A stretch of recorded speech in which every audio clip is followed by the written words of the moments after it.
Hello hello, आपकी आवाज सुनाई दे रही है। आपका नाम और मकाम बताइए और अपना सवाल बताइए। हमारा नाम है तारिक जमाल, केरला। अस्सलाम वालेकुम। वालेकुम अस्सलाम। जी फरमाइए, आपका सवाल क्या है? हमारा सवाल ये है कि क्या ये जो है खाने में जी, ये बत्तख और खरगोश खाना कैसा है? खरबूज, और बत्तख, बतख और खरगोश। हाँ जी जी, बेहतर गोश्त खाना कैसा है? बेहतर है, बेहतर है। आपके सवाल का जवाब दिया जाएगा। शुक्रिया बहुत बहुत, आपने केरला से हमें कॉल किया। तो ये टीवी पे आ नहीं रहा है, टीवी पे प्रोग्राम चल रहा है। हम आप में मुफ्ती साहब से मैं बात करना चाहता हूँ। हाँ, मुफ्ती साहब आपको सवाल का जवाब देंगे यकीनन। शुक्रिया, आपने बहुत बहुत शुक्रिया, आपने कॉल किया। मदनी साहब, इस सवाल का जवाब हम देते हैं, लेकिन और एक हमें SMS उसूल हुआ है। जनाब एहतशाम साहब जलगांव से लिखते हैं, क्या झींगे हलाल हैं? झींगे प्रॉन्स जो होते हैं, झींगे हलाल हैं? एक ये SMS है, और अभी केरला से जो भाई ने सवाल किया था उसका भी जवाब दे बता करो। वालेकुम अस्सलाम व रहमतुल्लाहि व बरकातुहू। यकीनन ग़िज़ाओं से मुताल्लिक़ जो भी सवालात आ रहे हैं, इसके ऊपर काफ़ी रिसर्च आज के दौर में किया जाना चाहिए, ताकि लोगों को वाज़ेह तौर पर मालूम। जैसे ब्रेक से पहले जो सवाल आया, तो यकीनन बहुत सारा research work Islamic research and educational foundation IRF Mehdipatnam Hyderabad के अंदर काफ़ी रिसर्च किया गया है। वहां पर भी आप लोग कांटेक्ट कर सकते हैं। और जो सवाल आया है वो ये कि बतख के बारे में, यकीनन वो हलाल है, और इसी तरीके से खरगोश भी हलाल है। अलबत्ता एरियों और जगहों के हिसाब से अगर कहीं पर भी ऐसी सिफत पाई जा रही है जो शरई एतबार से इसको हराम करार दिया गया है, मिसाल के तौर पर जिसका पंजा हो और पंजे की बुनियाद पर वो शिकार करता हो और खाता हो, जाहिर बात है चाहे वो बतख का नाम दे लिया जाए, लेकिन शरई एतबार से वो हराम हो जाता है। अगर ऐसी कुछ सिफत पाई जा रही हो तब तो फिर वैसे किस्म का परिंदा हलाल नहीं रहेगा। और जहां तक खरगोश की बात है, खरगोश भी हलाल है। फिर जैसा कि मैंने कहा, अगर कोई भी ऐसी जगह पर जहां पर खरगोश कह लिया जा रहा हो लेकिन शरई एतबार से टकरा रहा हो, उसकी अगर कोंचली बड़ी हो जिससे कि वो हमला करता हो और चीर फाड़ करता हो, तो ऐसे वक्त पर वो भी नाजायज होगा। और जहां तक मसला झींगों का है, जैसा कि मैंने कहा, समंदर की हर चीज हलाल कर दी गई है। उहिल्ल लकुम सैदुल बहरी, सूरह माइदा नंबर 5 के अंदर। और नबी अकरम सल्लल्लाहु अलैहि वसल्लम ने फरमाया अल हिल्लु मैततुहु, समंदर की हर चीज हलाल कर दी गई, बजूज उनके जो जिससे खाने से इंसान को नुकसान पहुंचता है, जिसकी वजह से इंसान की सेहत को नुकसान हो। सूरह निसा नंबर 4 आयत नंबर 29 के मुताबिक नुकसानदेह चीजों से अपने आप को बचाना चाहिए, बशर्ते के डॉक्टर उस पर कंफर्मेशन दे नुकसान का। और झींगों से मुताल्लिक, झींगे समंदर ही की चीज है। जब समंदर की मछलियां हलाल है तो ऐसे वक्त पर झींगे भी हलाल हो, बिल्कुल हलाल है, कोई मसला नहीं। और एक SMS लेते हैं, उससे पहले एक कॉलर लाइन पर है। हेलो हेलो जी, फरमाइएगा। हेलो, अस्सलाम वालेकुम। वालेकुम अस्सलाम व रहमतुल्लाह। हाँ, मैं कौसर बोल रही हूँ रायगढ़ से। कौसर साहिबा रायगढ़ से बोल रही हैं आप? जी जी, फरमाइए, आपका सवाल क्या है? हमारा सवाल है कि केकड़ा खाना हराम है या हलाल है? अभी मदनी साहब ने जवाब दिया है कि ये कहा है कि समंदर की कोई भी चीज जो है वो खा सकते हैं आप, सिवाय उन चीजों के जिससे खाने से इंसान की सेहत को नुकसान पहुंचता है। और खेकड़ा तो यकीनन खा सकते हैं। आइए मदनी साहब ही इससे मुताल्लिक मजीद वजाहतें फरमा देंगे। मदनी साहब बताइए। वालेकुम अस्सलाम व रहमतुल्लाहि व बरकातुहू। केकड़े के बारे में सवाल इसलिए आता है क्योंकि बाज़ औक़ात ये साहिल पर आ जाता है, समंदर में रहता है लेकिन साहिल पर आ जाता है।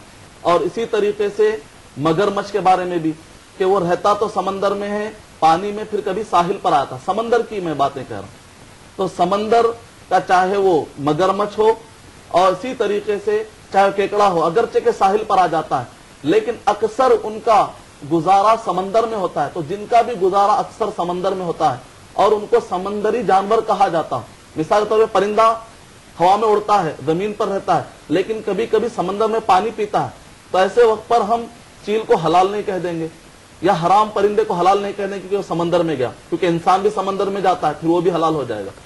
बस समंदर की जो चीजें हैं अगरचे कुछ देर के लिए साहिल पर आ जाती हैं तब भी वो हलाल रहेंगी, चाहे वो मगरमच्छ हो, चाहे वो केकड़ा हो। उलमाए किराम ने, उलमा की एक बड़ी जमात ने इन सबको भी हलाल करार दिया। उम्मीद कि आपका जवाब मुकम्मल है।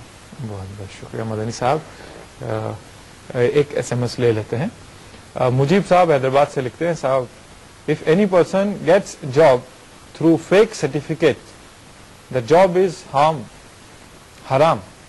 and the money he gets is also haram or not.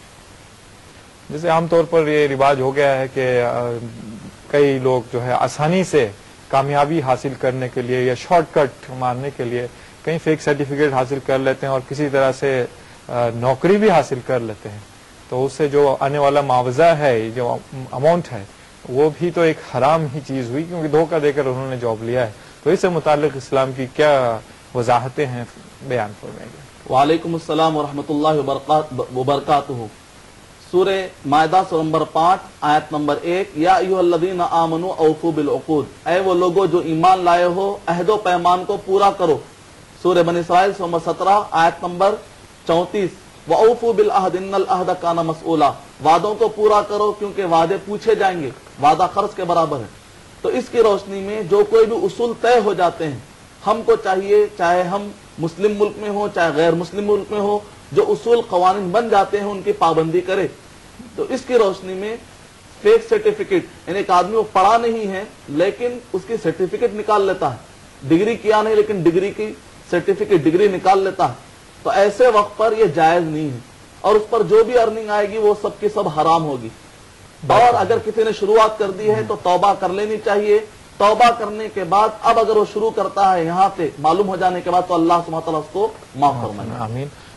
Line پر ایک کالر ہے, بات کرتے ہیں. ہیلو السلام علیکم. جی وعلیکم السلام علیکم. وعلیکم السلام ورحمہ. جی فرمائیے. میں کون سعودی سا؟ عرب ریاض سے ذاکر بات کر رہا ہوں. ریاض سے ذاکر صاحب بول رہے ہیں, سعودی عرب سے. جی سوال, آپ کا سوال ریاض صاحب. یہاں پہ جو ہے نا سعودی عرب میں, یہاں پہ علماء کرام نے جی حقہ پینا حرام قرار دیا گیا. جی جی یہ کہاں تک صحیح ہے, اور میں یہی کام کرتا ہوں بنانے کے لیے, کیا یہ کام میرے لیے جائز ہے؟ حقے بناتے ہیں آپ؟ جی. اچھا جی, پیتے نہیں ہیں, بناتے ہیں. جی جی ٹھیک ہے, آپ کے سوال. یہ کفالت میں رہنے کے بعد کرنا ہی پڑتا ہے یہ؟ نہیں, یقیناً آدمی کی بہت ساری مجبوریاں ہیں, بہت سارے کام ہیں جو کرنے پڑتے ہیں. آپ کے سوال کا جواب یقیناً مدنی صاحب دیں گے. شکریہ, آپ نے سعودی عرب سے ہمیں کال کیا. مدنی صاحب, حقہ پینا سعودی گورنمنٹ نے اس کو حرام قرار دیا ہے, اور جناب ریاض صاحب, ذاکر صاحب جو بات کر رہے تھے وہ حقے بناتے ہیں. تو کیا بنانا اور اس سے آمدنی حاصل کرنا اور یہ چیزیں سب حرام میں شامل ہوں گی؟ وعلیکم السلام ورحمۃ اللہ وبرکاتہ. سب سے پہلے تو یہ کہ اگر اس کے اندر نشہ والی چیزیں ڈالی جا رہی ہیں, سورہ مائدہ سورہ نمبر 5 آیت نمبر 90 اور 91, نشہ والی چیزیں حرام ہیں. اور اگر کوئی کہتا ہے کہ نہیں صرف میں دھواں لے رہا ہوں اس میں نشہ نہیں آتا, دھواں بھی انسان کے پیٹ میں جانے سے نقصان ہوتا ہے, اور نقصان والی چیزوں سے نبی اکرم صلی اللہ علیہ وسلم نے منع فرمایا, وَلَا تَقْتُلُوا أَنفُسَكُمْ, تم اپنے آپ کو خودکشی کے راہ میں مت ڈالو. تو اس کی روشنی میں طبی نقطہ نظر سے, شرعی نقطہ نظر سے بھی برابر رکایا جائے گا. جو چیز حرام ہو یا جو چیز نقصان دہ ہو اس میں مدد کرنا بھی اسلام اس کی اجازت نہیں دیتا. سورہ مائدہ سورہ نمبر 5 آیت نمبر 2, وَلَا تَعَاوَنُوا عَلَى الْبِرِّ وَالتَّقْوَى وَلَا تَعَاوَنُوا عَلَى الْإِثْمِ وَالْعُدْوَانِ, گناہ کے کاموں میں مدد مت کرو. تو امید کہ آپ کا جواب مکمل ہوا. آپ سعودی فتویٰ بھی سامنے رکھیے, اور میں نے جو حوالے آپ کو دیے ہیں اس کو بھی سامنے رکھیے. اور ایک پیاری حدیث سناتا ہوں, ہر وہ آدمی جو جاب شریعت سے ٹکرانے کی بنیاد پر بدلنا چاہتا ہے تو یہاں پر شیطان ایک اثر ڈالتا ہے کہ میرا فیوچر کیا ہوگا. پیاری حدیث سناتا ہوں ان سب کے لیے تاکہ ان کو ہمت ملے اور حلال کمائی اور حلال راستے پر چلنے کی ان کو طاقت آئے. نبی اکرم صلی اللہ علیہ وسلم نے فرمایا, من ترک للہ شیئا عوضہ اللہ, اللہ سبحانہ و تعالیٰ اگر کوئی بندہ اللہ کے خاطر کوئی چیز کو چھوڑ دیتا ہے, اللہ کا وعدہ ہے کہ اللہ سبحانہ و تعالیٰ اس کو ڈبل دیں گے, اس کے مال میں برکت دیں گے, وہ جتنا کمائے گا اس سے زیادہ ہی اللہ. اور ایک تابعی نے بڑی پیاری بات کہی, اللہ نے انسان کا رزق مقرر کر دیا, مثال طور پہ 2 لاکھ کمائے گا مثال, اب بندہ جلد بازی کرتا ہے 1 لاکھ حرام سے لیتا ہے 1 لاکھ حلال سے لیتا ہے, اگر وہ انتظار کرے گا تو اس کو 2 لاکھ پورے حلال سے ملیں گے. تو اس وجہ سے کوشش یہ کرے کہ حلال راستہ اپنائے, اور جو لوگ اللہ سے ڈریں گے برابر اللہ سبحانہ وتعالیٰ ان کے لیے آسانیاں فرمائے گا انشاءاللہ. اس سوال سے متعلق اور بھی سوالات ابھر اٹھے ہیں. حقے کا چلن تو بہت पुराना हो गया है और बहुत ही कम ममालिक में बहुत ही शायद नादिर ही कहीं दिखाई देता है हुक्का, और ये बड़े शौक हैं।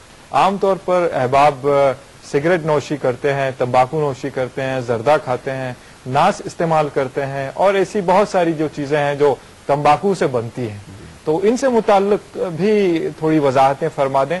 और ये बात कि तंबाकू इस्तेमाल करने के बाद जो नमाज में जाते हैं, तो हमने सुना है कि बाजू जो नमाजी होता है उसको उससे तकलीफ पहुंचती है, उससे दूसरे इंसान की नमाज में खलल होता है, तो वो उसका गुनाह जो है जो तंबाकू इस्तेमाल करता है चाहे वो किसी हालत में उस पर होता है। तो इस बात की दलील और इसमें वजाहत फरमा दीजिएगा।